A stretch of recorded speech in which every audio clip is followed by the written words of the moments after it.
श्री आस्करण जी महाराज नाम के महाभागवत हुए हैं, जो अपने लोग नाम कीर्तन करते हैं श्रृंगार आरती के बाद। हाँ, आस्करण मधुकर जयमल नृप हरिदास जन दासा, ऐसा आता है। तो आस्करण जी के इष्ट श्री राधा मोहन जो थे,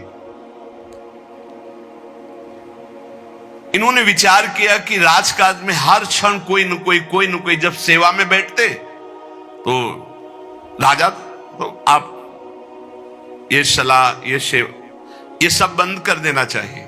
जिस समय हम श्री जी की सेवा में है उस समय अन्य कोई वार्ता नहीं, अन्य कोई नहीं, बस उन्हीं के रूप गुण का चर्चा करते हुए। अगर हम सेवा में हैं तो उनका चर्चा का तात्पर्य है पद गुनगुनाते, जिस समय की जो हम सेवा कर रहे हैं उस समय के पद गुनगुनाते हुए या उनकी रूप माधुरी में चित्त लगाए हुए सेवा में। इससे बड़ी कोई बात नहीं। यदि सेवा मिल गई श्री जी की तो आप ये समझ लीजिए कि आप श्री जी के पास जाने का पास मिल गया आपको। बड़े बड़े महापुरुषों ने कहा भजन करना, साधना करना, ये सब हो सकता है, लेकिन प्रभु की सेवा में अनुराग, गुरु की सेवा में अनुराग, संत सेवा में अनुराग, समाज सेवा में भगवत भाव से अनुराग, ये बहुत कठिन बात है। ऊर्ध्वबाहु विरोमेश न कश्चित शृणोति में धर्मादर्थश्च कामश्च किम धर्मम न सेव्यते। भगवान श्री कृष्ण द्वैपायन व्यास देव जी कहते हैं, मैं दोनों हाथ उठाकर कहता हूं, मेरी बात सुन लो, मान लो। सेवा से सब प्रकार की संपत्ति प्राप्त हो जाती है, जो चाहिए आपको, लौकिक पारलौकिक। हाथ उठा के कहता हूं, मेरी बात मान लो। भगवान व्यास देव जी कहते हैं जो सेवा धर्म है, भगवत सेवा, समाज सेवा भगवत भाव से की हुई सेवा, शब्द निष्काम होता है, जहां कोई कामना नहीं की जाती, और प्रीत्यर्थ, जिसकी सेवा करें उसको सुख पहुंचाने का भाव, तभी सेवा शब्द सार्थक होता है। कोई भी ऐसी कामना नहीं जो सेवा से पूर्ण ना हो जाए। जो सेवा धर्म का आचरण करता है उसके संपूर्ण जीवन में आनंद ही आनंद, सुख ही सुख रहता है। और लोग कहते हैं धर्मात्मा को दुख मिलता है। तुम क्या जानो, तुम बाहरी बात देखकर कहते हो दुख मिलता है। हृदय आनंद में वो डूबता है जो किसी भी वैभव में, किसी भी सुख में, किसी भी अनुकूलता में नहीं होता। अभी आपने सेवा धर्म को स्वीकार नहीं किया। सच्ची कहते हैं, सेवा में जब ये शरीर जाता था तब भी किडनी फेल थी, 20 वर्ष से फेल है। कभी गुरु कृपा से एक दिन का भी चूक नहीं हुई, और कभी जानने नहीं दिया कि शरीर में कष्ट है। 7 बजे से लेके कभी कभी 11 बजे तक सेवा का सौभाग्य मिलता, बिल्कुल कभी नहीं जानने दिया। बड़ी से बड़ी सेवा की जो आज्ञा हुई तो वही गुरु बल सब कार्य कराता था। कहीं सेवा में कभी ऐसा में नहीं, जब सेवा के बाद आए तो भले लेट गए, फिर सामर्थ्य नहीं रही भिक्षा भी मांगने की, पर जब सेवा में गए तो एक अपार सामर्थ्य गुरु कृपा से आ जाती थी। सेवा में एक अद्भुत सामर्थ्य है। समस्त कामनाओं के बीज, वासनाओं का नाश करने की सामर्थ्य भगवत सेवा में है। श्री आस्करण जी ने अपनी सेवा को सुरक्षित रखने के लिए, ये नरवरगढ़ के राजा है। राजा को बहुत से कार्य होते हैं, पता नहीं किस समय कौन सी राजकीय व्यवस्था के लिए आवश्यकता पड़ जाए, तो ठाकुर सेवा में एकाग्रता की बहुत आवश्यकता होती है। पत्रावली तो सिर्फ पत्रावली पे ध्यान है, इधर उधर नहीं तो पत्रावली बिगड़ जाएगी, वो पत्रावली मानी नहीं जाएगी आपकी। भोग लगा रहे हैं तो सिर्फ एक एक कवल पे ध्यान है आपका। बैठे हैं, प्यारे जू कैसे पा रहे हैं, हित सजनी जू कैसे पवा रहे, प्यारे जू कौन सी पदार्थ की तरफ देख रहे हैं, लाडली जू कौन से पदार्थ की तरफ देख, पूरी भावना में उसे डूब। श्रृंगार तो श्रृंगार कर रहे हैं, स्नान तो स्नान, मतलब सेवा में पूरी तन्मयता आवश्यकता है। अगर तन्मयता नहीं तो फिर बिगड़ जाएगा। तो नरवरपुर ताको राजा नरवर जानो, मोहन जू धरिए सेवा नी के करी है।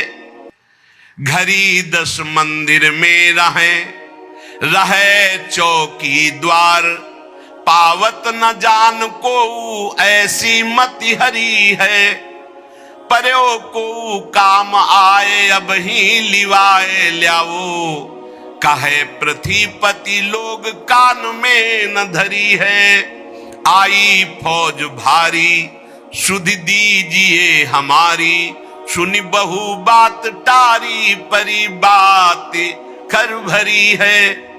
मनुष्यों में श्रेष्ठ आस्करण जी ये नरवरगढ़ के राजा थे। इनके ठाकुर का नाम राधा मोहन जो था। ये प्रेम पूर्वक उनकी सेवा में कोई विघ्न न हो इसलिए 10 घड़ी तक का कठोर आदेश दे दिया था। 24 मिनट की एक घड़ी होती है तो 10 घड़ी कितने हुए? 4 घंटे। 4 घंटे तक कोई भी अगर सूचना देने आया तो दंड प्राप्त करे, वो दंड उसको मिलेगा। 4 घंटे तक सूचना भी नहीं देनी है। जिस समय वो राधा मोहन जी की सेवा में गए तो द्वारपाल खड़े हो जाते थे, कोई भी अंदर प्रवेश नहीं करेगा। किसी भी तरह की कोई विपत्ति आ जाए, आग लग जाए, फिर भी सूचना नहीं देनी है। 4 घंटे सेवा में ये शिक्षा लेनी चाहिए। अपनी जब ठाकुर सेवा करें हम कहते तभी करो, सब निपटा लो पहले फिर ठाकुर सेवा करो। ऐसा नहीं है कि जल्दी जल्दी तुम्हारा चित्त कहीं लगा हुआ है। अगर घर गृहस्थी में हो तो हम कई बार एकांतिक में बोल चुके हैं, पहले अपने पति पुत्र की तैयारी कर दो। उनको ऑफिस जाना है, उनको विद्यालय जाना है, सबकी तैयारी कर दो, जय जयकार करके उनको पवाओ।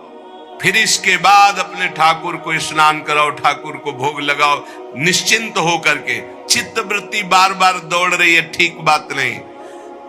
अगर हमें कभी कोई और कार्य हुआ तो हम पहले वो कार्य करते थे, फिर राधा वल्लभ जी के दर्शन जाते थे, क्योंकि हम राधा वल्लभ जी के दर्शन में खड़े वही चिंतन करेंगे, वो उनके पास जाना है तो पहले उनके पास हुआ है, फिर अगर कोई कार्य है तो हम वो निपटा के तब जाएंगे। ऐसी सेवा में अन्य कोई वार्ता नहीं, अन्य कोई चिंतन नहीं, अन्य कोई हमारी क्रिया नहीं, केवल सेवा में तत्पर। इसलिए उन्होंने कठोर नियम लगा रखा था, 4 घंटे तक कोई सूचना भी नहीं देगा। और आप मंदिर में राधा मोहन जी को 4 घंटे स्नान कराना, श्रृंगार कराना, आरती करना, फिर आरती करके भोग आदि सब करके फिर दंडवत करना। दंडवत के बाद जब प्रसाद चरणामृत लेकर उठते तब कोई बात हो तो बता सकते हैं। वो भी बात जब श्री जी की चिक डालकर बाहर निकले, उस समय द्वार पर चौकीदार बहुत सावधानी से कोई भीतर न जाने पावे। देखो महापुरुषों से हमको शिक्षा मिलती कि हम कैसे ठाकुर सेवा करें। ठाकुर जुगल किशोर हमारे, इनकी सेवा हम कैसे करते हैं। आप 4 घंटे एकाग्रचित होकर केवल सेवा में ही डूबे, बड़ा सुख मिलता है। जब अपने श्री जी सौभाग्य दिए थे सेवा करने का, तो जैसा श्रृंगार करने के बाद जब दर्पण दिखाते थे तो रोना आता था। अपने प्रभु को श्रृंगारित देखकर जो हृदय में सुख मिलता है, रोम रोम आनंदित हो जाते थे। कभी कभी 2-2 बजे दोपहर तक बैठे फिर भिक्षा मांगने जाते थे। श्रृंगार करने के बाद पद सुनाओ उनको, फिर उनकी रूप माधुरी देखो। भक्तों के नेत्र अलग होते हैं तो प्रभु उनका रसास्वादन भी अलग ही करवाते हैं। एक बार क्या हुआ, आवश्यक कार्य से नरवरगढ़ में दिल्ली के बादशाह का आगमन हो गया। बादशाह जो सैकड़ों राजाओं के ऊपर होता था और ये नरवरगढ़ के राजा थे, उसने आज्ञा करी, जाओ आस्करण जी को हमारे सामने जल्दी लिवा करके लाओ। और आस्करण जी का नियम था, राधा मोहन जी के मंदिर में गए तो सख्त आदेश, कोई सूचना नहीं पहुंचाएगा। सब आस्करण जी के जो रक्षक थे उन्होंने मना कर दिया, नहीं महाराज, ये आपकी सूचना भी नहीं पहुंच सकती, 4 घंटे आ ही नहीं सकते आस्करण जी। उसको बहुत क्रोध आया, बादशाह हो, मैं आदेश कर रहा हूं, एक छोटे राजा के सेवक हमें जवाब दे रहे। बादशाह ने आज्ञा का उल्लंघन, इससे बड़ा क्रोध हुआ और उसने बड़ी सेना बुलवा ली। और सेनापति को आदेश किया कि जाओ बोल दो, नगर का नाश करवाना चाहते हो या हमारी आज्ञा का पालन करना चाहते हो? तुरंत आस्करन को भेजो, अन्यथा पूरी सेना बलात् नगर को नष्ट कर देगी और जबरदस्ती आस्करन को बंदी बना लिया जाएगा। बादशाह का आदेश। देखो परीक्षा होती। जब यह आदेश हुआ, सेनापति आया, निज दूतों से जो अंगरक्षक द्वारपाल उनसे कहा, सबने कोई उत्तर नहीं दिया। 4 घंटे तक हम अपने राजा को सूचना भी नहीं दे सकते, जो तुम्हें करना हो करो। ये बड़ी बात है। बादशाह का हुक्म, बादशाह के सेनापति का हुक्म, सेवा में विघ्न ना पड़ जाए इसलिए कठोर नियम लिया था। पर सबके हृदय में घबराहट थी कि अब क्या होगा जब बादशाह नाराज हो गया, सेना आ गई, सेनापति आ गए, अब क्या होगा? सेनापति ने बादशाह से कहा कि अब क्या हुक्म है? वहां से मना हो गया है। आपकी आज्ञा का उल्लंघन, हमारी आज्ञा का उल्लंघन, हमारा भय दिखाना सब व्यर्थ चला गया। कही कह पठाई, कहो कीजिए लड़ाई, सुनी रुचि उपजाई, चली पृथ्वी पति आयो है। पर्यो सोच भारी, तब बात यूं विचारी कही, आप एक जाओ गयो अचरज पायो है। सेवा करी सिद्धि साष्टांग होई के भूमि परे, देखी बड़ी बेर पाओ खड्ग लगायो है। कटी गई एड़ी ये पैटेढ़ी हूं न भौ करी, करी नित नेम रीति धीरज दिखायो है। बादशाह ये बड़ा आश्चर्य हुआ कि ये आस्करन जी के पास सूचना ही नहीं पहुंचाई जा रही और हमारे भय का इसके ऊपर कोई असर नहीं। पर आस्करन जी बहुत साधु प्रकृति के हैं, बड़े प्रियजन हैं, आक्रमण करना तो उचित नहीं, मैं स्वयं जाकर के देखूं क्या बात है। राजा थोड़ा भाव से युक्त हुआ, नहीं तो रजोगुण में फिर ऐसा भाव कहां होता है। पर आस्करन जी की भक्ति का प्रभाव कि उसके ये देखो चल के आखिरकार है क्या। बादशाह स्वयं आया। राज कर्मचारी अब विचार में पड़ गए कि बादशाह को कैसे रोका जा सकता है। सब जितने उनके अंगरक्षक सबको रोक दिया। ये बड़ी बात है। यह है भगवान की आराधना का बल। नहीं, बादशाह को कौन रोक सकता है? एक छोटे राजा ये हैं, उनके सैनिकों ने, द्वारपालों ने रोक दिया और बादशाह से कहा राज आज्ञा का उल्लंघन हम नहीं कर सकते, नाम सूचना दे सकते हैं और ना किसी और को अंदर जाने दे सकते हैं। किसी और को अंदर नहीं जाने दे तो हम जा सकते हैं? बोले हां, आप बादशाह हैं, आप जा सकते हैं, लेकिन आपके साथ कोई नहीं। बादशाह राजी हो गया। देखे आखिरकार अंदर क्या है। वहां जाके देखा तो आस्करन जी की सेवा हो चुकी थी संपूर्ण। अब वो दंडवत कर रहे थे। कई बार हमने प्रार्थना की है उपासकों से कि 11 दंडवत, 21 दंडवत, 51 दंडवत, 108 दंडवत, जितनी सामर्थ्य हो नियम ले लो, रोज करो। 4 परिक्रमा करो श्री जी की और 11, 21, 51, 108 दंडवत करो। जो स्त्री शरीर के साधक हैं वो पंचांग दंडवत करें। पंचांग किया, खड़े हो गए, हाथ जोड़ा, मंत्र जपा, फिर पंचांग किया, फिर खड़े हो गए। ऐसे ही जो पुरुष शरीर साधक है वो साष्टांग करे। साष्टांग किया मंत्र जपते हुए, फिर खड़े हो गए, हाथ जोड़ा, फिर मंत्र जप कर प्रणाम किया, फिर साष्टांग, फिर ऐसे। हमें लगता है कि होती होगी दंडवत, करते होंगे, क्योंकि ये नियम तो बहुत पहले से दिया और ये करना ही चाहिए। सच्ची कहते हैं बड़ा सुख मिलता है जब अपने इष्ट के चरणों में साष्टांग लौट कर और उनकी तरफ देखते हुए। बहुत कृपा होती, बहुत कृपा होती। यावत स्वस्थमिदम कलेवरम यावत च दूरे जरा, जब तक ये शरीर स्वस्थ है बुढ़ापा दूर है। आनंद लूट लो भाई, ये कमाने का समय गंवाने का नहीं है। आस्करन जी अपने ठाकुर की संपूर्ण सेवा करके दंडवत अपनी पूरी कर रहे थे। अब जैसे 108 दंडवत तो समय लगेगा। हमने देखा है पूज्य सदगुरुदेव भगवान को अस्वस्थ शरीर में,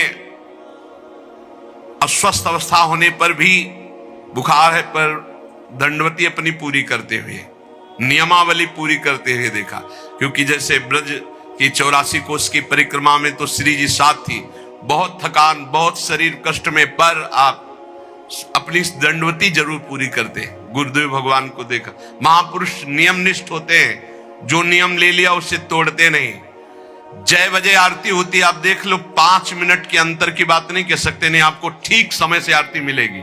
जय बजे वो टहलने के लिए वही उनका समय होगा। महापुरुषों की पहचान होती है, उनकी एक रस दिनचर्या चलती, उनकी दिनचर्या में फर्क नहीं पड़ेगा, शरीर में भले फर्क पड़ा हो, चाहे बुखार हो, चाहे जुकाम हो, चाहे जो भी पीड़ा हो, दिनचर्या में फर्क नहीं पड़ सकता। ये महापुरुषों की पहचान होती है। आस्करन जी साष्टांग लेट करके दंडवत कर रहे थे। अब को बादशाह जाएगा तो बादशाह कोई साधारण तो है नहीं, उसकी बाजूबंद, उसके सब झनन भनन आवाज तो होती है, पता भी चलता कि कोई आ गया। मुड़ करके भी नहीं देखा बादशाह की तरफ, बस बार बार साष्टांग दंडवत, खड़ा खड़ा देखता रहा। 108 दंडवत, 2-4 हो तो बड़ी देर हो गई, ना बादशाह से बात, ना सलाम, ना कोई, बस वो अपनी साष्टांग दंड। ये होना चाहिए। आप श्रृंगार कर रहे हैं तो श्रृंगार में ही दृष्टि होनी चाहिए। दंडवत कर रहे हैं तो किसी की तरफ नहीं, सिर्फ दंडवत के सामने प्रिया प्रीतम है, हम बार बार दंडवत कर रहे हैं। ये उपासकों की एक एकाग्रता होती है। भला सोचो, बादशाह पास खड़ा है तो ऐसे लेटे लेटे भी तो देख सकते थे, बिल्कुल नहीं देखा। राजा को, बादशाह को बड़ा आवेश आया कि इतनी देर से मैं खड़ा हूं, पहले तो वहीं सब नाना करते रहे, इतनी देर से खड़ा हूं, ना कोई प्रणाम, ना नमस्कार, ना हमारी तरफ देख रहा है, क्या है। तलवार निकाली और साष्टांग दंडवत कर रहे थे तो मारा, एक पैर की एड़ी कट गई, एड़ी कट गई, खून बह रहा है। साष्टांग दंडवत, फिर खड़े, फिर साष्टांग दंडवत, फिर खड़े, फिर साष्टांग दंडवत, बिल्कुल नहीं देख रहे कि एड़ी कट गई। सोचो जरा, ये भक्त की निष्ठा है उपासना की। या तो अगर एक चींटी काटेगी तो थोड़ी देर लौट करके पहले देखेंगे क्या हो रहा है, फिर दंडवत। एड़ी कट गई, लेकिन किसने काटा, ना ये बात देखी। एड़ी कटना कोई साधारण बात समझते हो? तलवार से पूरी एड़ी काट दी, कोई दुख नहीं, रक्तस्राव हो रहा है। अपने नियमानुसार कटी गई एड़ी, ए पे टेढ़ी हूं न भौं करी, ना तो आह निकला ना गुस्साई कि किसने ऐसा कर दिया। करी नित नेम रीति धीरज दिखा, धैर्य पूर्वक 108 दंडवत पूरी की। पूरा जब संपन्न कर लिया, इसके बाद पीछे हटे, चिक गिराई, क्योंकि समझ चुके थे कि ये तलवार चलाने की हमारे ऊपर हिम्मत केवल बादशाह की हो सकती, दूसरे की नहीं। कोई साधारण राजा नहीं, महाभागवत और महाबली है। इसलिए हमारे ठाकुर का सुखपूर्वक अपशयन हो।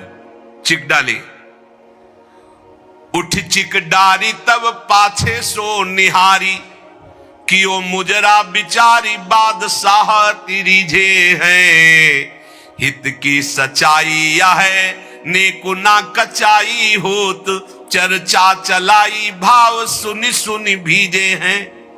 बीते दिन को नृप भक्त सो समायो, पृथ्वीपति दुख पायो सुनी भोग हरि छीजे हैं। करे विप्र सेवा तिने गांव लिख न्यारे दिए, वाके प्राण प्यारे लाड़ करो कही धीजे हैं। आस्करन जी ने जब चिक डालकर पीछे मुड़कर देखा तो बादशाह तो शिष्टाचार के अनुसार जोहार किया। राजा की भगवत सेवा, नियम निष्ठा, ये देखकर बादशाह बहुत प्रसन्न हुआ और कहा, मैंने आज देखा ईश्वर के प्रेम की सच्चाई को। तुम्हारे में थोड़ा भी बनावटीपना नहीं, थोड़ी भी शिथिलता नहीं। तुम अपनी निष्ठा के धैर्यवान वीर हो।